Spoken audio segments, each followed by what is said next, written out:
Budi. Kakak Budi. Silakan Kak Budi.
Nanggung banget ya, nanggung ya? Nanggung kan? Baik, kita akan masuk ke sesi berikutnya tentang manajemen organisasi. Assalamualaikum warahmatullahi wabarakatuh. Waalaikumsalam warahmatullahi wabarakatuh. Assalamualaikum warahmatullahi wabarakatuh. Waalaikumsalam warahmatullahi wabarakatuh. Assalamualaikum warahmatullahi wabarakatuh. Siang-siang udaranya sejuk, bakalan ngantuk. Benar ya? Itu dia. Makanya perlu semangat. Dikasih salam yang lembut, ternyata jawabnya lembut. Yang santai, santai. Ternyata dibawa kencang, bisa kencang. Artinya tergantung kita. Ya, alhamdulillahirrahmanirrahim. Segala puja dan puji hanya bagi Allah yang memberikan kita kesempatan untuk hadir di mana nih?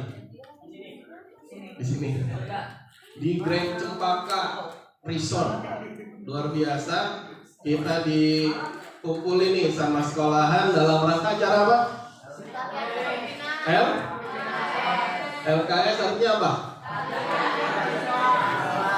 OSIS dan MPK. MPK apa? Hah? Majelis Perwakilan Kelas. Latihan kepemimpinan siswa, membangun jiwa kepemimpinan berkualitas, kreatif dan bertanggung jawab untuk mencapai profil pelajar Pancasila. Ya, tepuk tangan dulu dong buat kita semuanya. Yang pertama-tama saya ingin mengucapkan luar biasa kepada kepala sekolah dan juga kepada para guru-guru yang sudah mengajak kita semua ke acara ini. Untuk judulnya aja keren, membangun jiwa kepemimpinan berkualitas. Ini bukan acara main-main. Jadi dari sekolahan ngajak kalian datang ke sini buat ngebimbing supaya mempersiapkan kalian jadi pemimpin-pemimpin berkualitas. Udah tulisannya tuh. Tapi benar, kreatif dan bertanggung jawab. Ada juga tulisannya, jadi benar. Ya sekali lagi terima kasih kepada kepala sekolah dan para guru-guru dan juga teman-teman yang cantik-cantik dan ganteng-ganteng. Alhamdulillah kita akhirnya bisa berkumpul pada hari ini untuk membahas itu semua. Ini yang luar biasa nih, perempuannya cantik-cantik banget. Bisa munduran dikit gak? Iya. Bisa munduran dikit? Cantiknya kelewatan gitu. Kalau cowoknya bisa munduran dikit? Gantengnya kelewatan, jadi udah lewat gantengnya, tinggal segini aja sisanya nih. Wah, akurat banget ya, garing banget ya. Ya sebenarnya kalau saya grogi kalau habis sebelum saya itu ada materi public speaking. Kalau tadi kan dikritisin semuanya kan. Biasanya kalau menjadi seorang pembicara di sebuah acara, maka harus memiliki ini dan ini. Tadi aja ada beberapa teman-teman yang maju itu sempat dikritisi kan, grogi lah, tangannya di belakang, oh itu tandanya masih grogi, itu masih baru, gitu ya. Ya ini luar biasa, tapi ini bagian dari sejarah kita. Kita tadi udah sempat mencoba maju dan kita menyampaikan sesuatu, itu tandanya bahwa kita ingin sukses, ingin menjadi orang-orang yang berkualitas. Ya baik, mumpung ada guru-gurunya, saya pengen nanya, kira-kira enak belajar atau enak di sini? Enak sekolah atau enak di sini? Bu, Pak, dengerin nih ya. Enakan di sini.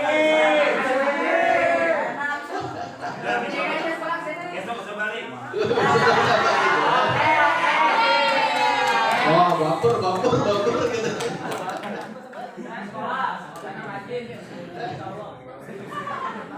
Terus kira-kira kalau kita ngadain ini enak ada guru atau nggak ada guru? Ada guru, Pak.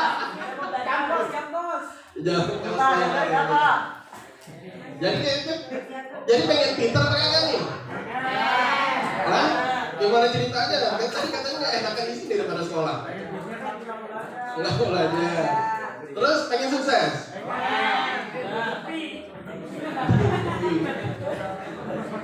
Jadi mau libur apa sekolah?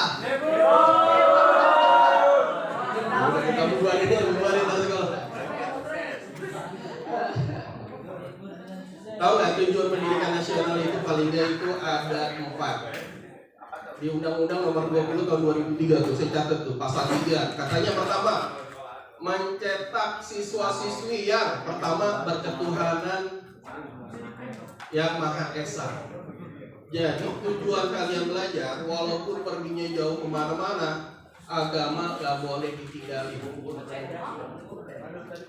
Yang muslim kudu tetap sholat, yang non muslim punya aktivitas lain buat berdoa. Benar gak?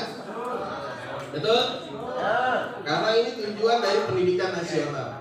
Yang kedua, berakhlakul karimah. Walaupun ada nggak di sekolahan, hormat kepada guru, sayang kepada teman, itu tetap wajib dilakukan. Terus yang ketiga, cerdas. Nah, kita di sini walaupun ada di luar tetap belajar untuk mencerdaskan kita. Kemudian cakap terampil, lihat tuh judulnya. Membangun jiwa kepemimpinan berkualitas, kreatif dan bertanggung jawab untuk mencapai profil pelajar Pancasila. Nah, ini luar biasa.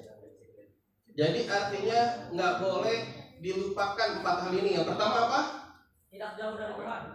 Berketuhanan yang Maha Esa, betul, tidak jauh dari Tuhan. Benar. Tapi saya mau nanya, siapa yang sering kita lupakan tapi tidak pernah melupakan kita? Benar? Nah, oh dia aja Bang. Dia nggak pernah kita. Berarti dia aja.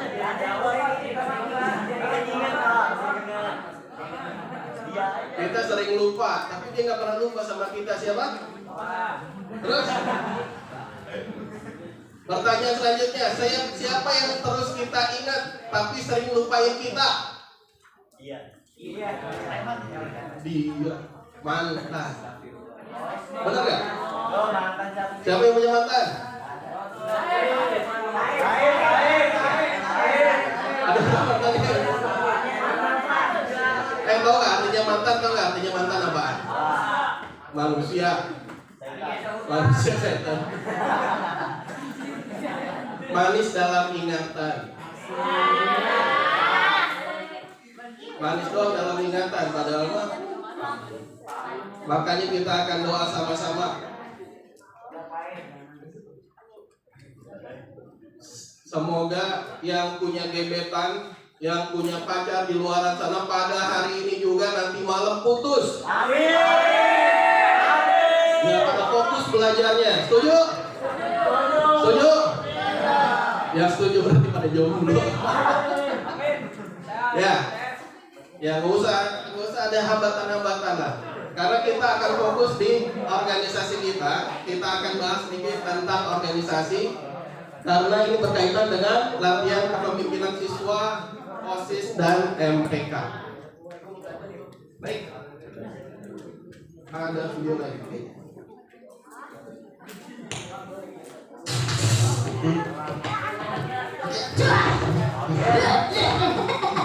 Itu nah.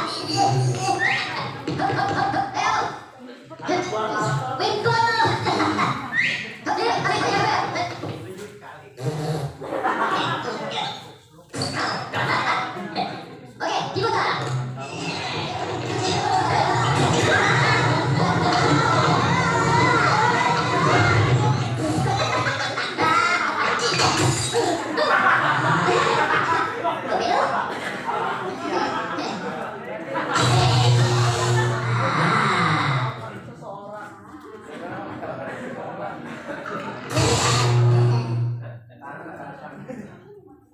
Baik.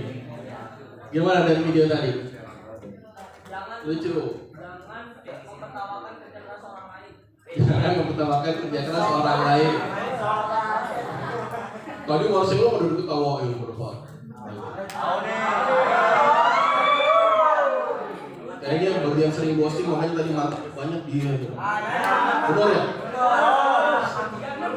36. Oke, pengertian organisasi yang pertama adalah kelumpulan orang. Sekumpulan orang itu ngapain?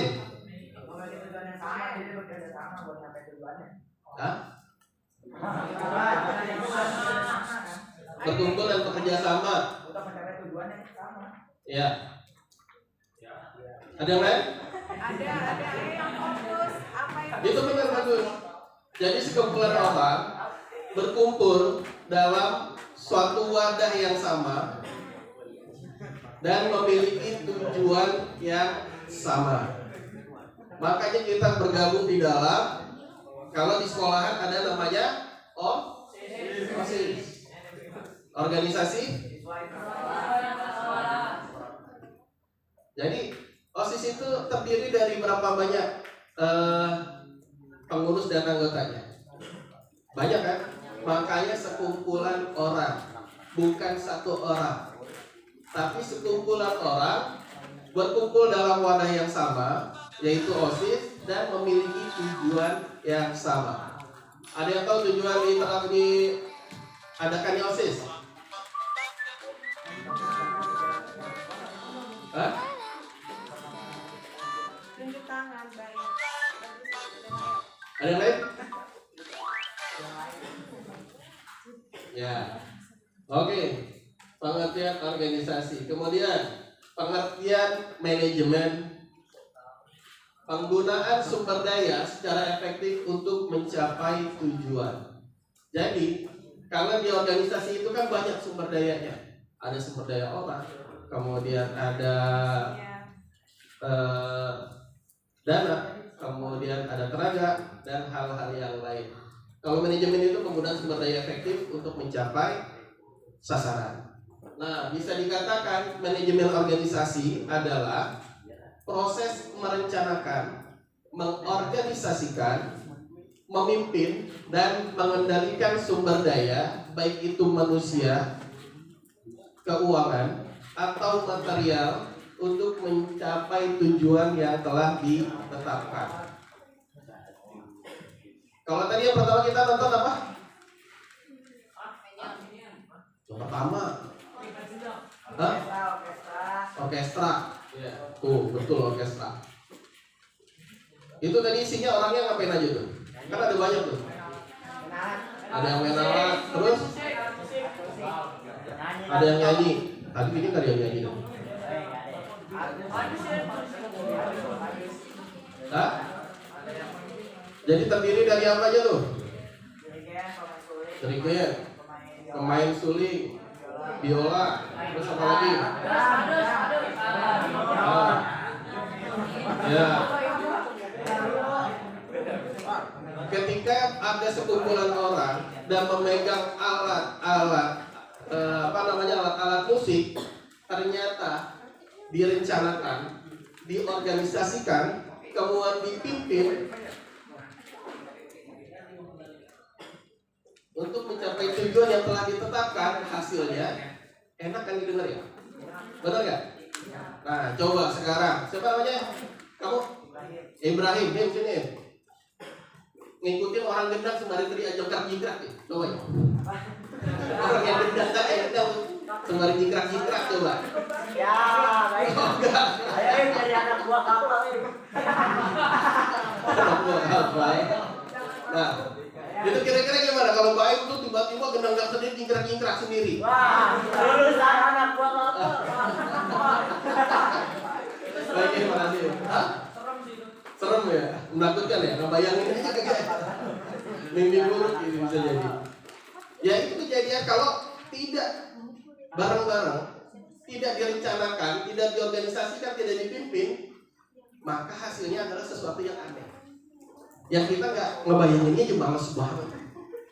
Ngebayangin Ibrahim baru jingkrak udah sendirian gitu. Kan nggak seru juga gitu kan. Tapi ketika ini orang-orang yang memang punya keahlian-keahlian ini dipimpin, diorganisasikan, kita punya rencana tertentu nih, pengen gubah lagunya, musiknya Naruto, tiba-tiba menjadi sebuah orkestra yang enak, ditonton sama ribuan orang juga orang pada nikmatin, gitu. Oke, lanjut. Fungsi manajemen organisasi. Yang pertama, perencanaan, planning. Ada yang tahu maksudnya gimana? Hah? Merencanakan apa yang akan dilakukan. Benar juga. Ada lagi apa ya? Maksudnya planning gimana? Tujuan awal sebelum dilakukan kegiatan, betul. Ada lagi? Kalau kita nggak rencanakan, kita nggak punya tujuan, susah kita mau ngapain? Yang pertama planning, kita rencanakan dulu. Kita mau rencana mau kemana nih? Misalkan ternyata kita mau ke puncak, mau ke Grand Cempaka Resort, kita udah rencanain. Ketika sudah direncanakan, apa aja melalui rutenya, rute yang mana, jam berapa kita ngumpul, nah itu namanya direncanakan secara detail kita ini. Apa aja yang perlu dibawa? Pakaian sekolah, kemudian apalagi alat sholat, kemudian alat makan, terus apalagi, nah itu namanya direncanakan. Ya, kemudian kita lanjutin. Selain merencanakan, fungsi manajemen organisasi adalah mengorganisasian. Kita mengorganisir. Jadi teman-teman, misalkan punya kemampuan apa? Oh nanti nih, karena kita pengen ke puncak, maka kita butuh kendaraan. Misalkan kita butuh kendaraan, siapa yang bertanggung jawab tentang kendaraan? Siapa? Baim. Kemudian yang buat masak-masak siapa? Kemudian dari siswinya, perempuannya siapa? Kemudian itu namanya diorganisasikan. Sehingga nanti kebayang tuh apa yang kita rencanakan dan apa yang kita lakukan itu jelas. Kemudian selain pengorganisasian, kemudian ada pengarahan. Pengarahan ini penting. Kenapa?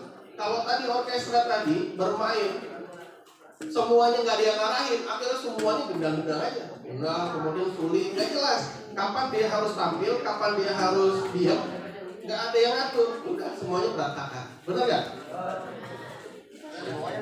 Yang ini juga kontrakan aja dari awal sampai akhir. Padahal musiknya musik slow, misalnya, kan nggak nyambung.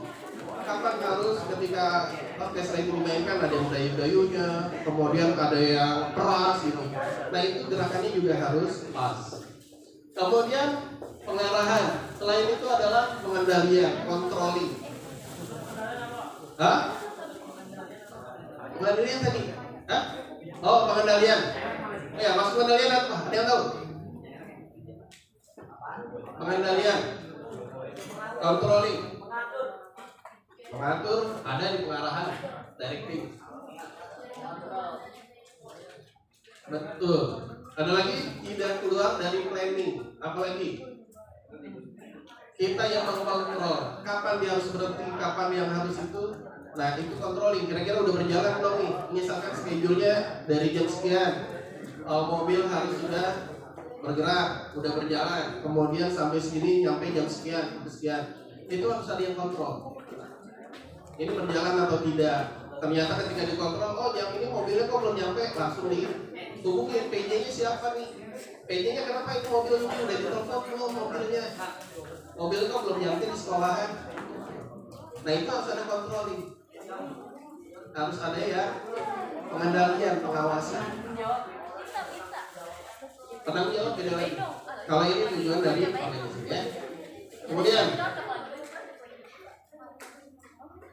sampai sini ada pertanyaan? Fungsi manajemen organisasi? Ah? Ngerti? Oke, gitu. Struktur organisasi manajemen. Tipe-tipe struktur, tipe hierarki yang pertama. Pimpinan bertanggung jawab atas pengambilan keputusan strategis dan keseluruhan arah organisasi. Di bawahnya ada manajer, ada supervisor yang mengawasi fungsi-fungsi operasional sehari-hari. Setiap tingkat dalam hierarki ini memainkan peran penting dalam mencapai tujuan organisasi. Kemudian tipe yang kedua, tipe divisi. Nah, tadi tipe hierarki, sekarang tipe divisi atau departemen. Struktur dibagi menjadi beberapa departemen atau divisi berdasarkan fungsi. Setiap departemen memiliki kepala atau manajer yang bertanggung jawab atas operasional dan hasil dari departemen tersebut. Struktur ini membantu memastikan bahwa setiap aspek dari operasional organisasi dikelola dengan spesialisasi dan efisiensi. Kemudian tipe matriks. Struktur ini memiliki lebih dari satu atasan. Ini memberikan fleksibilitas dan memungkinkan kolaborasi lintas departemen, tapi juga membutuhkan koordinasi yang lebih kompleks. Struktur matriks dapat memfasilitasi inovasi dan respon cepat terhadap perubahan pasar karena tim bisa lebih dinamis dan adaptif. Biasanya ini udah main di lapangan. Tapi kalau struktur ini mesti dalam tataran perencanaan masih bisa oke dalam atas gitu. Tapi kalau ini udah masuknya ke bagian level operasional. Sampai sini apa tanya? Tidak? Udah pada ngerti? Udah pada ngerti semuanya? Wah, berarti berhasil dong. Baik, kalau gitu saya yang bertanya. Pertanyaannya apa ya? Saya cari dulu. Misalkan kita sebagai seorang driver, supir, kita lagi bawa mobil. Kemudian biasanya apa aja sih yang perlu kita lakukan? Instrumennya kan ada di dalam mobil. Ada kayak bisa menceritakan detail apa yang ada di dalam mobil dan kemudian fungsinya. Berikut pula maknanya secara hiasan. Misalkan gini, setir. Ketika kita jadi seorang supir, maka kita memegang setir. Setir selain membuat itu adalah alat mengarahkan mobil itu sendiri. Dia memiliki makna bahwasanya takdir itu kita yang memegang kendali.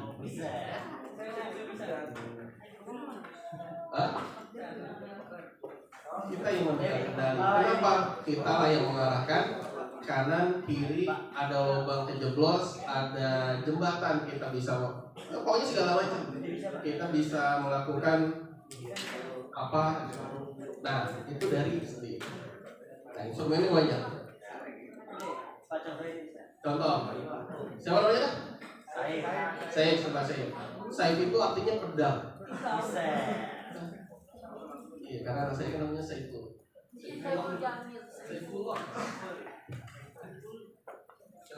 Oke, pertama rem itu atau disebut sebagai pemberhenti. Nah, tujuan dari rem itu saat kita sedang berjalan, kita bisa apa sih? Saat kita berjalan atau ada belokan, kita bisa menggunakan rem. Nah, kalau di perpacaran rem itu bisa diartikan dengan jangan pernah berhenti saat sedang mencoba, karena sekian dari banyak orang yang gagal adalah orang yang berhenti mencoba.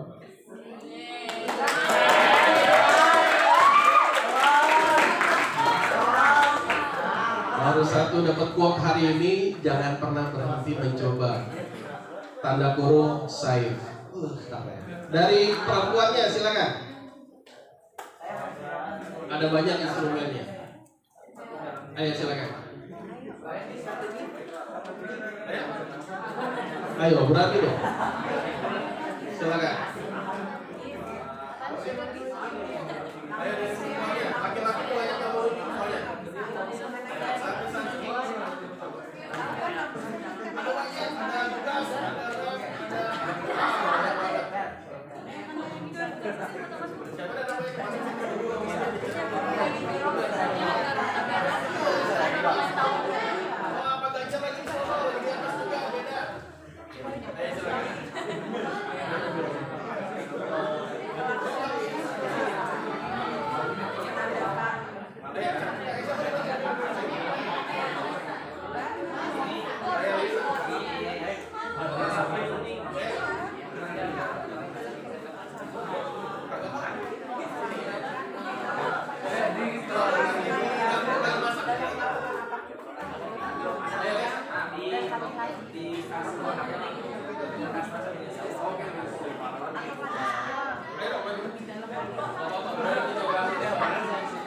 Ya, kalau dipikirin yang lain ya. Alexa pengen cerita tentang apa Alexa? Ayo Alexa sini.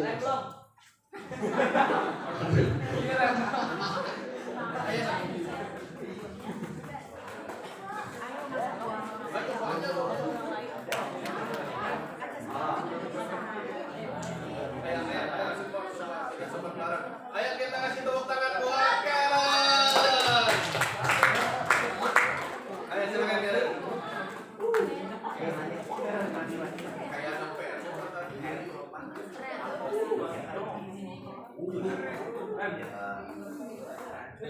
Kayak sampai di apa aja?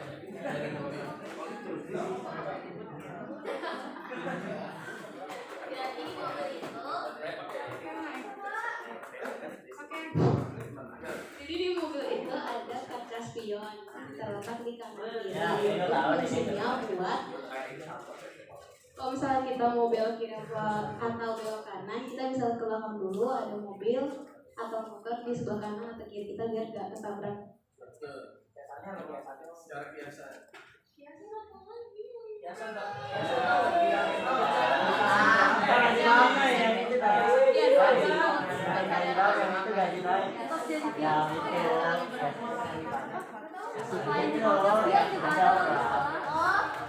Oke, makasih Alexa. Karen, ada yang bisa menuntaskan? Ayo. Jangan saya lagi dong, yang lain. Ada yang bisa? Kenapa ada lampu spion dan itu hanya kecil? Ayo. Lampu spion itu kecil. Ada 2. Lampu spion, kaca spion. Dan dilihatnya hanya sekali-kali. Tadi kamu lampu sen apa kaca spion? Ayo. Kaca spion. Ada yang bisa ini? Kasih masukan? Apa sih maksudnya ada kaca spion kecil 2 kiri kanan? Ayo. Tidak menengok ke belakang.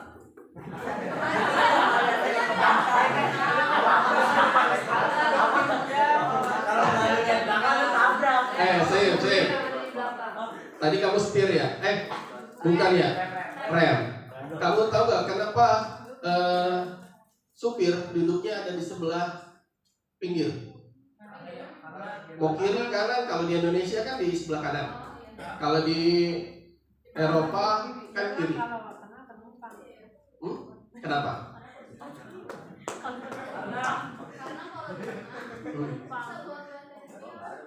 Enggak. Kalau kata tukang Metro Mini, kalau dulu saya tanya, Kalau di tengah saya ludahnya susah Pak, kejauhan katanya gitu. Ya, ada lagi juga Mas.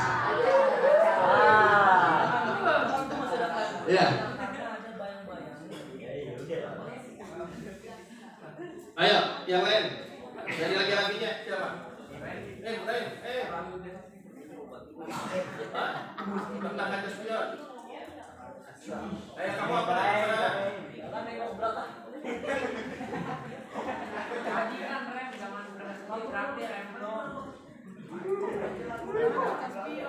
Oke, saya lengkapin. Kenapa kaca spion ada di kiri dan kanan? Dan dia kecil. Artinya jangan terlalu sering kita melihat ke masa lalu kita. Masa lalu itu hanya perlu dilihat sedikit-sedikit doang sebagai pembelajaran buat kita. Baik itu yang buruk maupun yang baik. Yang buruk agar kita tidak mengulangi kesalahan-kesalahan kita. Sedangkan yang baik cukup sesekali kita lihat agar kita tidak sombong, tidak jumawa, seakan-akan itu menjadi sesuatu yang besar. Paham? Keren kan? Nah, kemudian apa lagi? Kaca depan. Coba kamu yang pakai depan, sini ya. Kamu. Namanya siapa? Lama sini Pak. Kira-kira kenapa sih kita ada kaca di depan tuh? Kalau mobil kenapa perlu ada kaca di depan?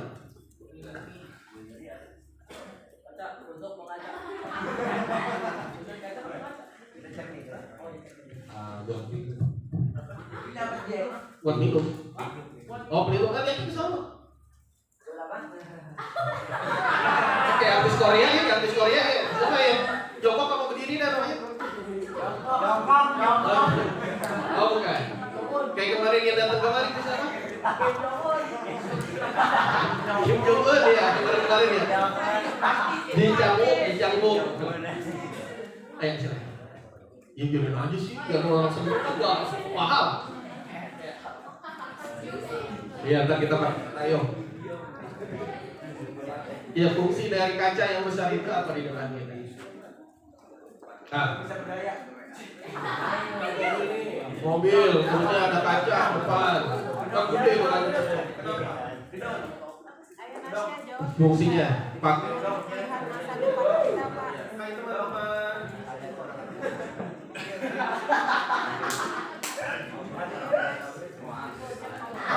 ya. Buat pelindung kaca.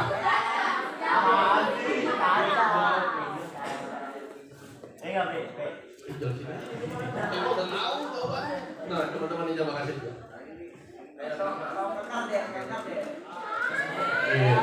Ya, ada suaranya Pak gitu Pak. Ya kan.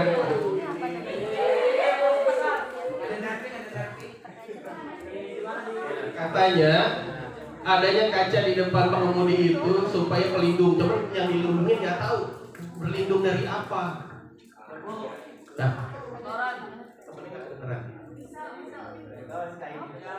Melindungi dari debu. Salah.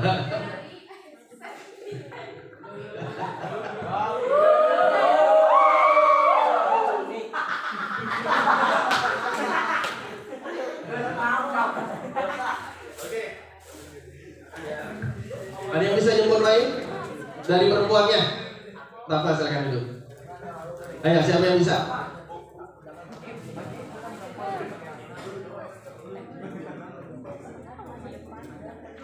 Ada yang bisa? Secara kiasan ataupun secara benerannya? Kalau secara benar kan sederhananya kan supaya ketika kita jalan itu kan angin kencang. Angin itu bisa bawa debu, bisa bawa kerikil, bisa bawa segala macam kan. Dan itu sebagai pelindung kita. Coba, kenapa dia harus dibikinnya besar? Kenapa kita harus dibikinnya tuh kacanya kok gede banget sih? Kenapa sih? Hah? Bisa melihat arah angin avatar. Jalan ke depan. Ya, iya. Terus apa lagi? Kenapa dibandingkan dengan kaca spion ternyata kaca yang di depan kita lebih besar? Karena kita harus melihat di depan. Lindungi interior mobil, karena jangan pernah ingin motor terlihat besar. Apa sih?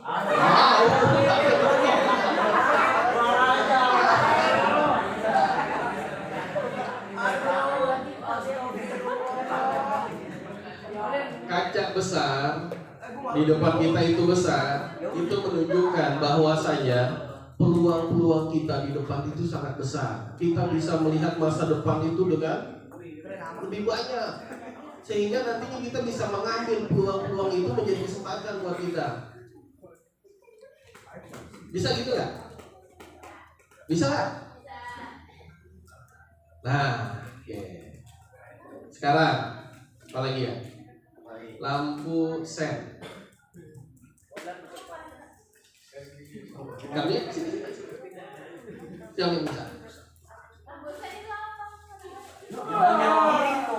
Ini tipikal ibu-ibu yang mencetnya ke kiri, beloknya ke kanan. Dia nggak tahu masalahnya. Pas kita tanya, bukan sennya ke kiri, harusnya belok kiri. Bukan Pak, saya mau kasih tahu Bapak supaya beloknya ke kanan. Jadi kalau diajak itu juga kita kalah makanya. Karena syarat pertama, perempuan nggak pernah. Kalau laki-laki benar maka perempuan lebih. Dan kalau ternyata perempuan salah, balik ke nomor 1. Itu terjadi di dunia kita. Kita harus beradaptasi dengan hal itu. Luar biasa. Ustaz aja ketawa doh. Pengalaman di rumah kayaknya. Iya. Ayo, siapa yang bisa tentang lampu sen? Lampu sen.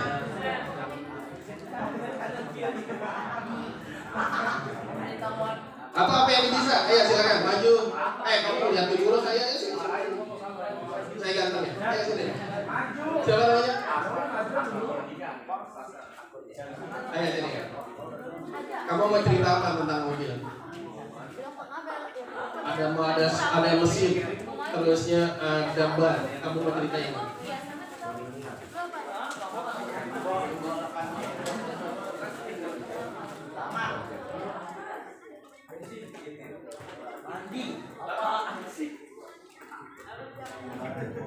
Ada ban, ada mesin, kemudian ada bodinya, ada knalpot, ada lampu depan.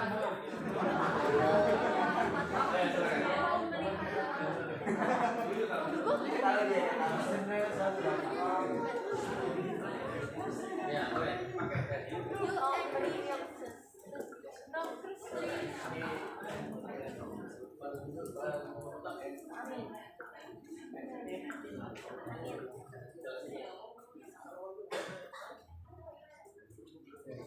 Kenalkan, nama saya Yansyad dari kelas 7A. Di mobil kan ada ban tuh.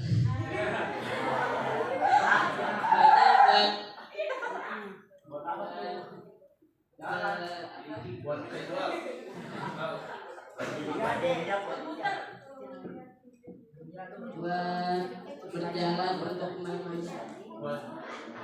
Cara biasa coba enggak caranya. Buat hari ini jadilah seperti ban karena dengan ban itu.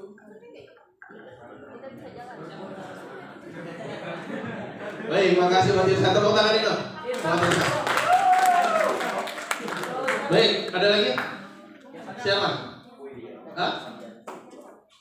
Biasanya boleh.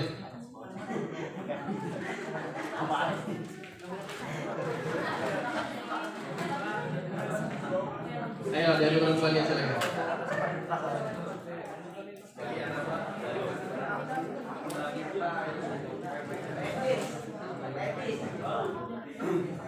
Nama saya Dian Harani dari kelas 8C.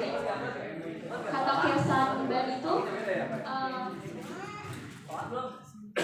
kita jangan terlalu mikirin masalah yang terjadi di hari ini, karena kehidupan itu seperti roda selalu berputar.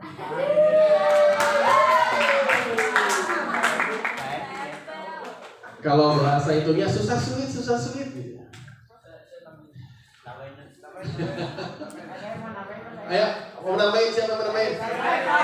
Nah, saya lagi mau saya yang sini.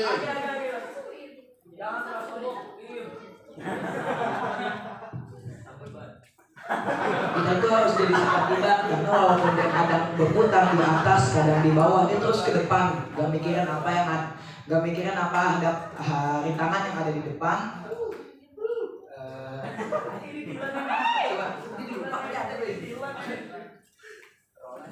Walaupun kadang di atas, kadang di bawah, dia terus berputar ke depan, gak mempedulikan rintangan yang ada di hadapan. Kalau bocor tinggal ditambal kan apa susahnya. Sama orang juga kalau lagi capek istirahat ya kembali lebih kuat. Mobil kalau lagi parkir mundur diganti ya. Iya ganti barang.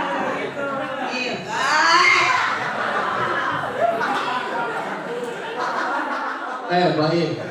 Baik di sini jelasin telah diminta ngejelasin tentang ban, bukannya curhat. Dan juga yang dipakai ternyata bannya ban apa? Ban bajai, kagak bisa mundur. Padahal kan mobil bisa mundur, ya kan? Nah kalau pengen parkir kagak ada ban nggak ada mundurnya gimana ceritanya? Coba.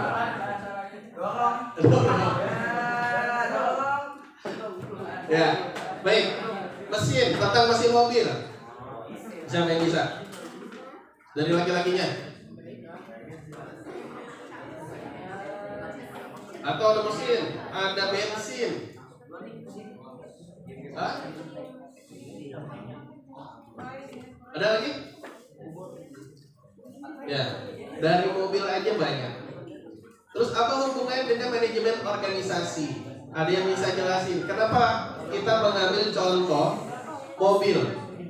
Ada nggak yang bisa menjelaskan tentang hubungannya dengan manajemen organisasi? Coba sini. Gak apa-apa, saya udah nunjuk tangan. Iya nunjuk. Ya, padahal dia nunjuk tangan tapi ketika dipanggil ya Allah, kagak nyambung. Hubungannya contohnya kita dengan manajemen organisasi.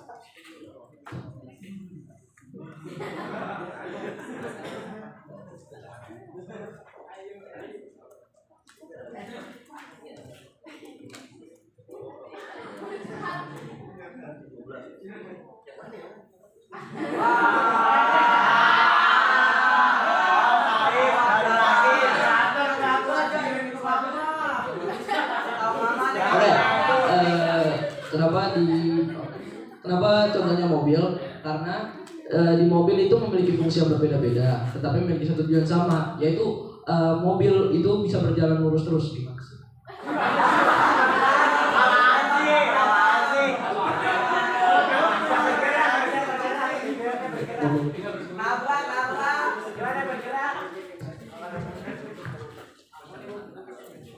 Memiliki fungsi tertentu untuk mencapai tujuan yang telah ditetapkan.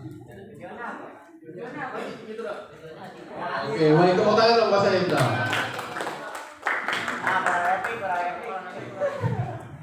Iya. Tahu nggak tadi yang dibisikin apaan? Ya rahasia kita berdua ya. Nah, ya seperti itu bahwa kita bisa sederhana sebenarnya kalau kita ngambil dari mobil aja. Nah, pertama kan tadi orkestra ya, orkestra. Kemudian kita bisa ngambil dari mobil, di situ ada setir. Kemudian ada cermin yang besar, bukan cermin, ada kaca besar di depan kita.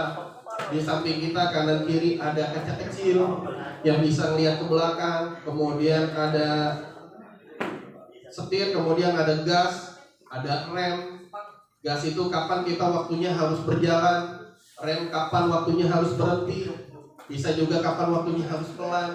Itu adalah instrumen-instrumen yang bisa kita lakukan untuk mencapai tujuan yang sudah ditetapkan dan bersama.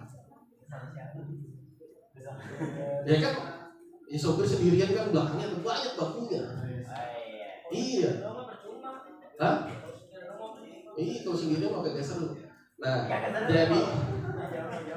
jadi seperti itu kehidupan kita di dalam organisasi. Mungkin bisa jadi nantinya kita akan ada yang menjadi cuma sebagai bensinnya doang, sebagai dia yang melakukan usaha-usaha di mana caranya supaya mesin ini terbakar. Bukan terbakar ada apinya, bukan. Tapi bisa membakar mesin ini sehingga bergerak. Bisa menggerakkan roda organisasi. Bisa juga nantinya nih teman-teman nih. Ketika nih, kan nanti disiapin ya. Kita bikin acara ini supaya latihan kepemimpinan. Tahu nggak yang kurang di negara kita apa?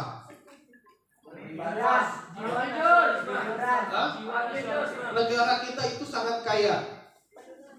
Udara, laut, darat, semuanya itu kita kaya. Sumber daya alam kita sangat kaya, luar biasa.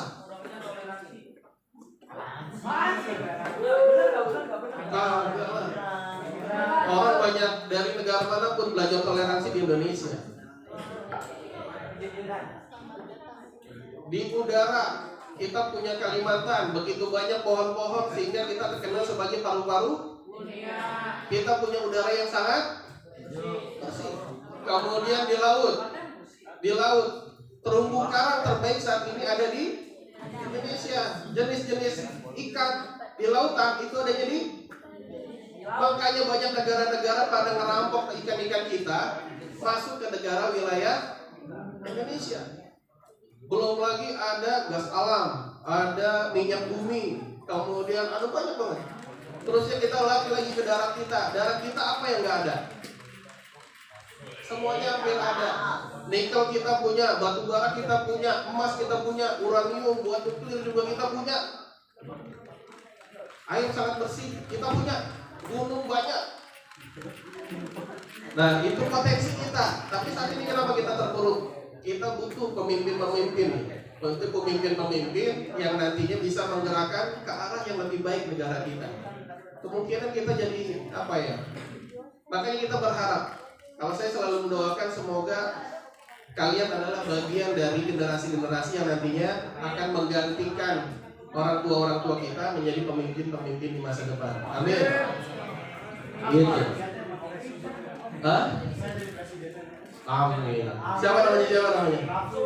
Ya, kita doakan bareng-bareng semoga nanti jadi presiden. Amin. Baik. Kayaknya tanda-tanda udah habis.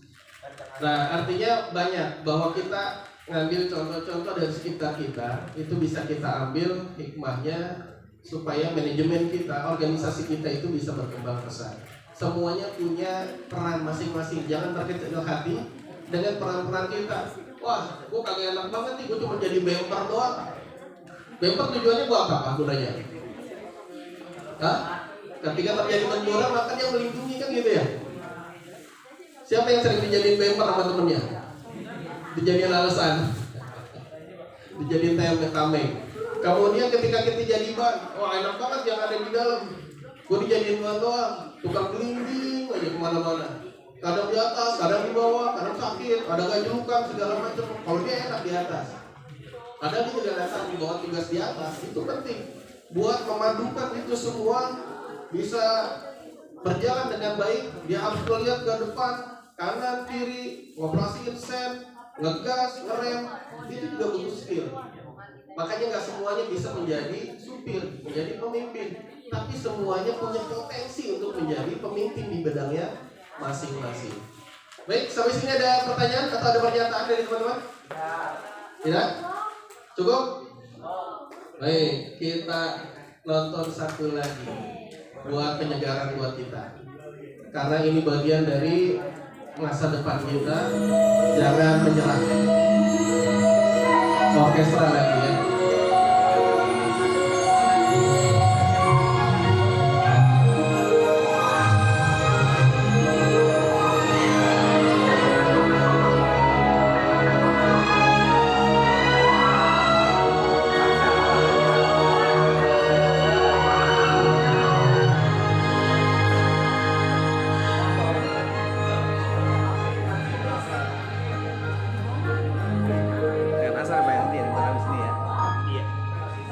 Baik, lebih kurangnya mohon maaf dari saya. Billahi taufiq wal hidayah. Wassalamualaikum warahmatullahi wabarakatuh.